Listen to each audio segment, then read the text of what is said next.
Good morning, good morning. So, how big are your problems? How big are they? Or put it another way, are they bigger than you, or are you bigger than them? And this is James Foster and Careers Matter. So, the problems and challenges you face daily, and we all face problems and challenges daily, they are only as big as you perceive them, and it is a perception thing. Something comes along that you see as a challenge or an issue or a problem in your life, and morning, Babs, and you think to yourself, "This is a problem." How do you deal with that? Do you see it as an obstacle to be got over and got round, or do you see it as a roadblock? Do you see yourself as being big enough to overcome that problem? Is in fact the real truth of the situation. Problems and challenges you face are only really as big as you perceive them. Do you see a problem, say, as a level 5? In which, so if we look at a scale of 1 to 10, 1 as low as you can get, 10 as high as you can get, if you see a problem of level 5 that's insurmountable, that basically means that you haven't grown beyond level 5 yet, that you are only a 2 or a 3 perhaps. And then when you manage to grow yourself to being, say, a 6 or a 7, then that problem isn't insurmountable anymore, is it? You look back at it and you think, no, I can overcome this. I can get over this particular challenge in my life, in my business, in what I'm trying to achieve at this moment in time.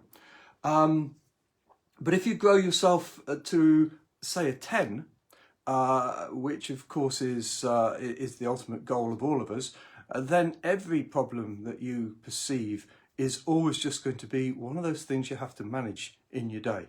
And is always just good. It's not that they don't exist. Of course, problems exist. We're not saying that they don't exist and that you can outgrow them to the extent that they become nothing, but you become big enough to deal with them. And that is the issue that so many people face in their life. So if you want to be a successful person, if you want to be wealthy, if you want to have success in your life, then you have to grow bigger than the problems that are going to get in your way and stop you, to try to stop you from achieving your goals. And we all get them.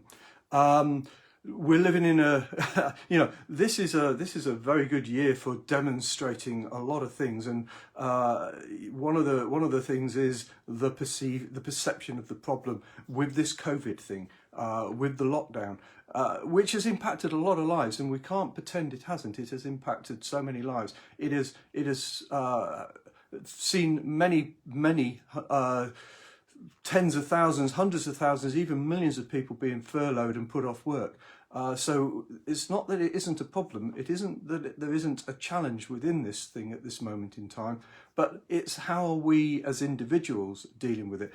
We can look at this as bigger, how the country's dealing with it, how companies are dealing with it as well, but looking at this at the individual level, at your personal level, and how you choose to deal with the challenges that it's bringing along. Morning, Richard.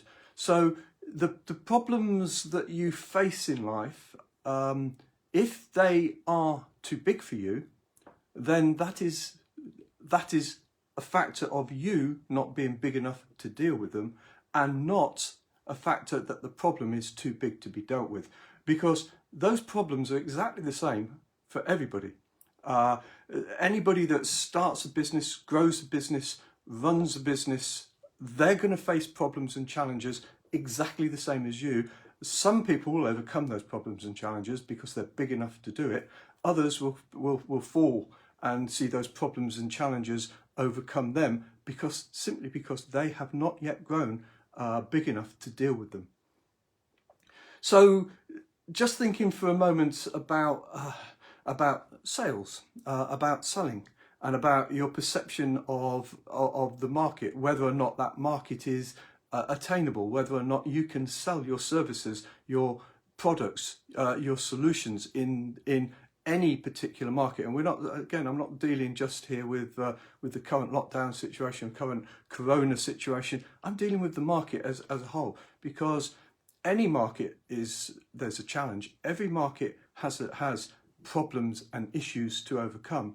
And if you find yourself in a situation where you've got to make sales and those sales aren't happening, then the problem for that is you, not the product. The problem for that is you, not the audience.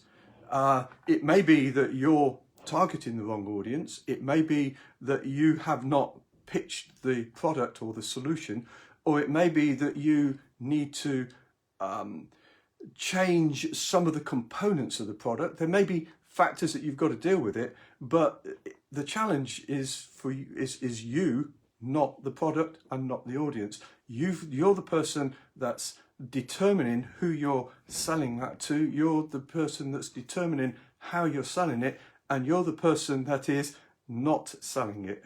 And so the challenge becomes something for you to deal with, not something for,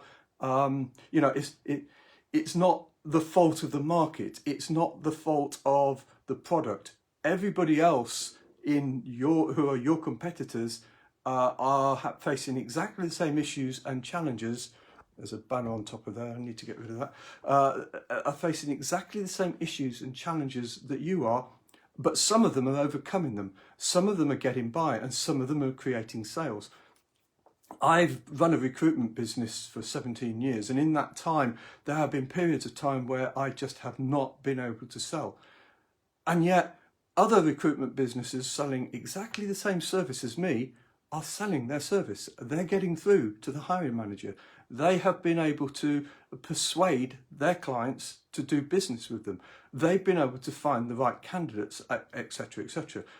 The problem at the time for me wasn't that the recruitment, that the market wasn't right. The problem at the time was something to do with me and the way that I was trying to sell my services. And fortunately,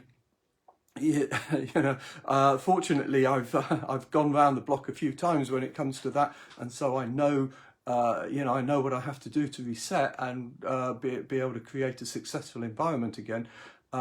But one of the things that I've never been able to do, and this is again, it's my problem, is I've never been able to grow my recruitment business to bring people in and to get them successful as well. But that's my problem and that's my challenge. And I know that it's my failing that is the issue. I know that's something that I've got to, if I want to grow that recruitment business and get people in who are successful, that there is a way to do it. It's not an insurmountable problem.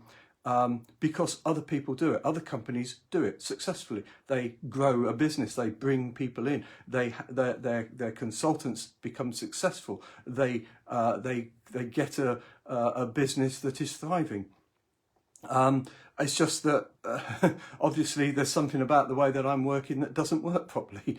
So the challenges that we face, there are challenges. They're challenges for us as people, and if we want to be successful, it's up to us to grow ourselves and to take on the abilities and the capabilities and to get at the mindset and the motivation in the right place. And if something's not working for you, then you need to look back at yourself as to why it's not working for you, and stop blaming everything that's around you, and stop looking at the circumstances and blaming the circumstances. That circumstance is the same for everybody in the market. In the stock market crash, what was it now? Oh, how many years ago was that? 13, 14 years ago. In that stock market crash there, a lot of businesses went down. And it wasn't, the stress and the strain that was initially put on the market was huge. But it didn't last, and companies grew and thrived because of it. Some did, some didn't. Some went down and failed. And the reason for that is because of the attitude and the mindset of the people that were running those businesses. They saw it as an opportunity rather than an obstacle. They saw there was potential to build out of this, because in all of those circumstances, whenever something goes down, it has to come back up again. It's exactly the same as now. The only issue we've got in the current market is, when's it all going to happen? And if we can see when it's going to happen, then we can be ready to take advantage of the inevitable growth that is going to come out of this situation. Because when the market depresses, it will always grow again. And if you're in the right place to take advantage of the growth of that market, then you will thrive. The challenge is, of course, to still be there at that particular point, and to be ready to take advantage of it. But the market today, even today, there is potential within the market today. Companies are surviving today. Companies are thriving today. People are doing well in this current market, and and there is no question about that. So if we see ourselves as this being an impossible challenge, then the impossible challenge is because we are too small for the problem. I mean, there's a lot more on this subject to talk about. It is all about perception, but it's not just about perception. It's also about your own personal mindset, and it's also about having the capabilities and understanding that you need to develop those capabilities. So one of the issues when it comes to sales is that so many people, particularly running small businesses, so many people, when it gets to be a tough sales arena, don't know how to do it. They don't know how to close the deal. In a seller's market, not so tough. You know, if you're in a market where people are just buying, then it's easy, isn't it? But if you're in a market, the current one, where you have to persuade people to part with money because money's a rare commodity to a lot of people at the moment, then you've got to actually be very, very good at what you're doing, and you've got to know about the value that you have to offer and what that value can mean to the people that you are selling to, and how it is going to improve their lives and how it is going to make a difference for them, and then you can sell. But that's mindset, that's capability, and that's your own personal growth that will take it there, nothing else. I hope that's been of some interest and some value to you this morning. This is James Foster, and Careers Matter.